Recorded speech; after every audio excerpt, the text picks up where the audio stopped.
still right here. And today I'm going to be giving underrated girl group comebacks to popular girl groups. This is a part 2 to the part 1 which I released yesterday in my real voice. I've always tried to release my real voice, but I cringed so hard at how it sounded when I recorded it, so I ended up using a robot voice till yesterday when I debuted my real voice. I still cringe at how my real voice sounds, but I don't care at this point because I already debuted my real voice yesterday and there's no point turning back since y'all already know what my voice sounds like, and it was the biggest mistake of my life. But anyways, I hope you can get past my cringing voice and subscribe to my channel because I've spent the last half an hour or so trying to record just the intro of this video and I haven't even gone to the girl groups yet. But anyways, please subscribe because I want to get some positive feedback on how I can improve my voice or if my voice already sounds good. And I may sound a little bit robotic and a little bit shy because I'm not used to using my real voices yet since I only made one video with it. So I hope you enjoy the video and please sub. Thank you. Let's go. Gave Girl Crush's memories to AOA mainly because Girl Crush debuted with a sexy concept, mature concept song in 2019, and I thought that since AOA promoted around the time where sexy concepts and mature concepts were a thing, and a lot of K-pop girl groups did it, including AOA, I thought that if I gave them memories, they could have another sexy song in their discography that they could do and pull off amazingly and still get the same amount of views that they do for their other songs. So that's why I gave it to them because the song is amazing. It has like calm, chill vocals, and then it has an amazing beat drop with such amazing harmonies in the chorus, and it was so well produced by Dam Entertainment that I think that if AOA do it, they could pull it off just as amazingly as Girl Crush did. And Girl Crush, I'm so happy that Girl Crush debuted as a sexy concept group and they were not forced into doing the sexy concept.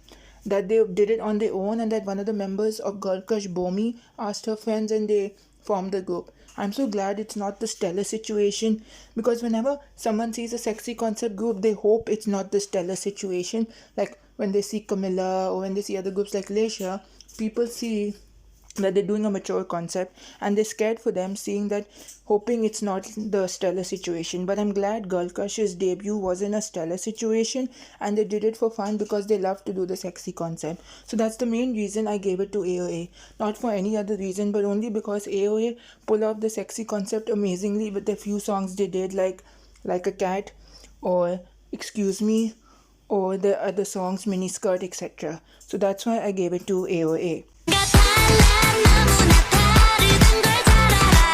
So DVD by Yellowbee goes to Momoland mainly because when I listen to Yellowbee's songs, it reminds me a lot of Momoland.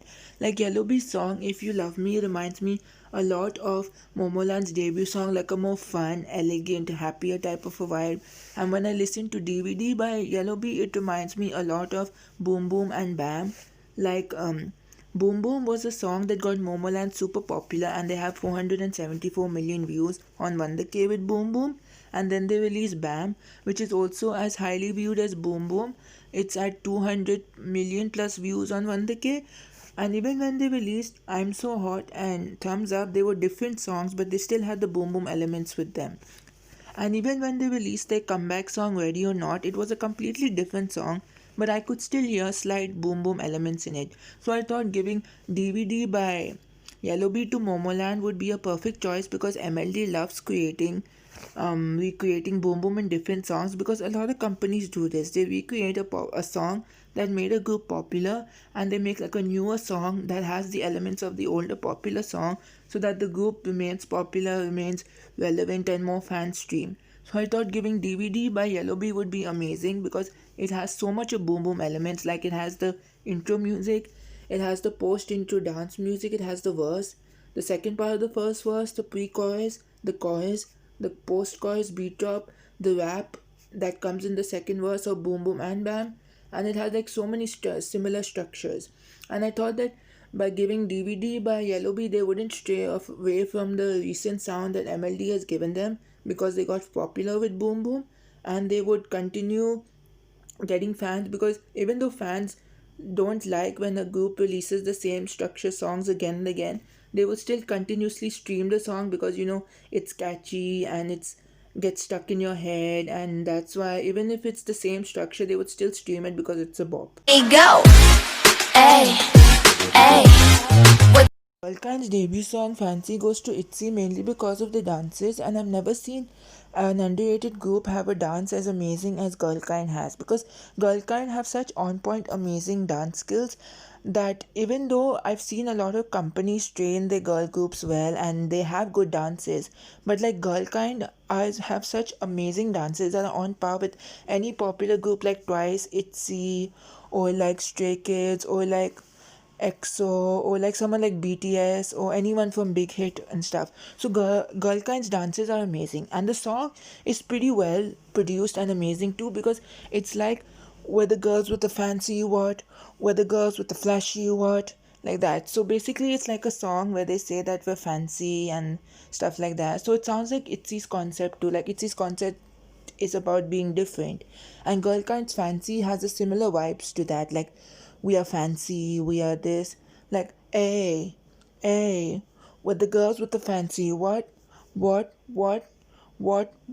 is the chorus. But besides the lyric that goes like on my bed or knees, on my hood or knees, the whole song is really well, and the dance is as hard as ITZY's dances. So I think that if this song was given to ITZY, JYP would have made it even more better, because I used to love this song when I first found it on cable entertainment. But now it's one of my least favorite Girlkind songs. And my favorite song by Girlkind is Future. Like this song has such amazing vocals and everything, but there were a lot of flaws with it. Like Medic Jin never showed her full potential as a vocalist, and didn't get any lines, and JK's didn't have like a good enough rapping thing. She was mostly singing, so the song was lacking. So I think that if ITZY had this in their discography, it would never take away from the concept of them being different, and JYP would produce this song amazingly, like get producers and stuff and make it better, because Next Level are not doing good with Girlkind at all. Like they're giving them good songs, but I feel like Girlkind should go over to JYP, because even though JYP is not a good company, he still knows how to produce amazing music, knows how to train his vocalists well, and knows how to give hard dances. So if Girlkind were in JYP, they could have harder dances like ITZY, Stray Kids, and Wonder Girls, and Miss A, and Twice have. Giving this song to ITZY, it would actually add to their discography, and they would have another bop in the discography, and it would never take away from the original concept about being different.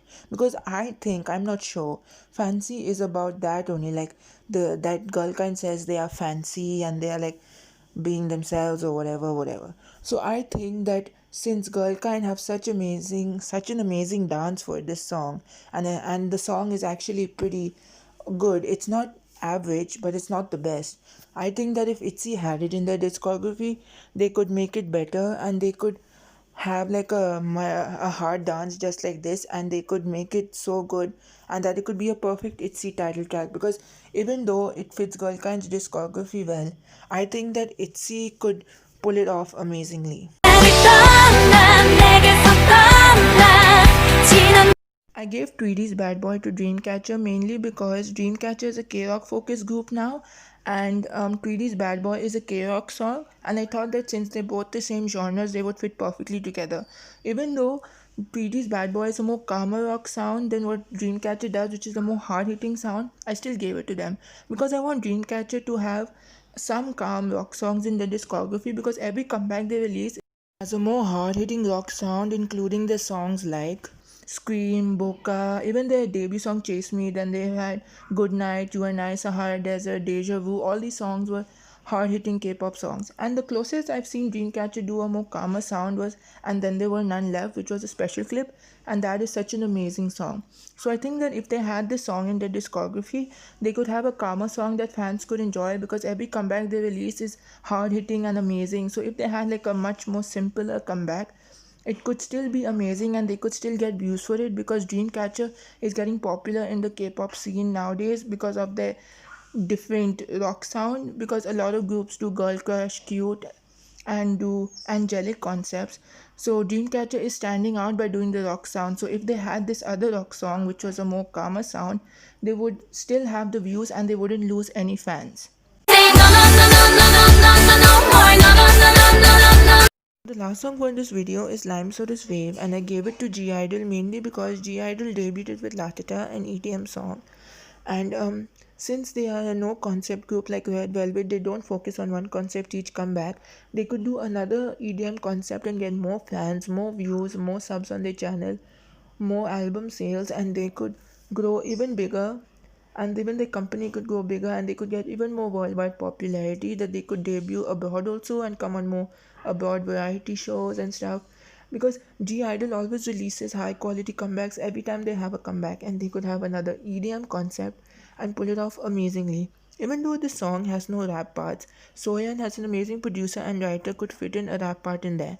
This song has such an amazing beat drop and such an amazing chorus with loud, powerful, hard-hitting vocals that (G)I-DLE could do, because (G)I-DLE have such amazing, powerful vocalists that Cube trained and debuted. Cube really debuted some amazing vocalists into (G)I-DLE. So I think if (G)I-DLE did this concept, they could pull it off amazingly because they are familiar with the EDM concept, and they could do an even more powerful EDM concept, since Latata for me was a more softer EDM concept. The beat drop was amazing, and Lime Soda's Wave was a more hard hitting, in your face kind of a song, and that they could pull off amazingly, because the EDM concept for me in K-pop is one of my favorite concepts in K-pop. If the beat drop is upbeat and happy, like More and More by Twice, or like Burning Power by Maka Maka, Lime Soda's Wave, (G)I-DLE's Latata, like these type of songs. So personally for me, I like the concept, and I think that if (G)I-DLE did it, they could get more views for it, and it could make them popular as a group, and they could even perform this song worldwide if COVID wasn't there, and they could get international popularity too, because fans love it when a group does a different concept, and when a group doesn't follow the same structure as their previous concepts, like Blackpink did with Kill This Love following Do Do Do Do, or when Momoland did with Bam when they followed Boom Boom. So people love it when a group does something different, and this would be another EDM concept like Latata, but it would be different than Latata, a different EDM concept. It would be a more hard hitting, in your face. So I think this would be perfect for (G)I-DLE, because (G)I-DLE are really amazing as a group, and they provide high quality comebacks each time, and they never underperform, and their live performances for this song would be amazing. Everything about this comeback would be amazing, and this would literally be their best comeback ever. So that's it for today's video, and that's all the groups I can handle, and thank you for watching. I hope you enjoyed, and I hope you sub, because I want to gain more subscribers, and I want them to see that I'm using my real voice and give me tips on how to be better as a speaker instead of using the robot voice. And I'm going to continue using my real voice so I can build confidence and have more fun using my real voice than just sounding robotic like I'm being held at gunpoint or forced to use my real voice. So thank you for watching, and bye, and stay safe, and wash your hands and wear masks and do all the things necessary to protect yourself from COVID. Thank you. I go psycho. Kumapta,